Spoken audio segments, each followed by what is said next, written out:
मकबूल podcast show में मेज़बानी करने वाले तलहा अनवर को बड़ी सादत हासिल हुई है। शब मेराज के मौके पर वो मदीना मुनव्वरा में मौजूद हैं और वहाँ हर सू बिखरी रहमतें और बरकतें समेट रहे हैं। इन पाक सातों में हम 5 न्यूज़ के नाजरीन को भी शामिल करते हैं।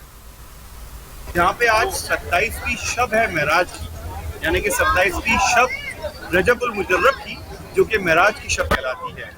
ये वो शब है कि जिस शब को रसूल खुदा हज़रत मोहम्मद मुस्तफ़ा सल्लल्लाहु अलैहि वसल्लम सिदरतुल मुंतहा तशरीफ़ लेके गए और काबा कौसैन में जाके अल्लाह से मुलाकात की। इस शब की बात वो रात कि जिस रात नूर बरसता है, और ये रात वो अजीम रात है कि जिसके अंदर अल्लाह ताला अपने फजल से अपनी रहमत बशावत करता है अपने बंदों पे।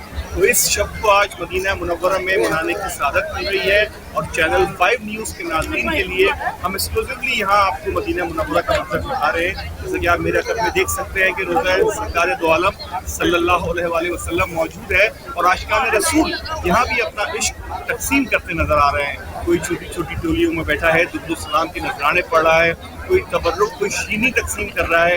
ये हरम नबी है, ये हरम सरकार दो आलम सल्लल्लाहु अलैहि वसल्लम है। यहाँ पे तकसीम न्याज हो रही है, तकसीम वफा हो रही है, मोहब्बत बांटी जा रही है। और ये वो मौका है कि जहाँ पे ना कोई पाकिस्तानी है, ना कोई हिंदुस्तानी है, ना कोई तुर्क है, ना कोई अफगानी है, सिर्फ और सिर्फ हैं तो रसूल अल्लाह के आशिक हैं। और ये वो रात है, अजीम रात, कि जिसके अंदर अल्लाह ताला ने अपने हबीब से जो बातें की वो राज है। और उस रात की बरकत हम चाहेंगे कि आपके साथ शेयर करें। इसी के साथ इजाज़त दीजिए।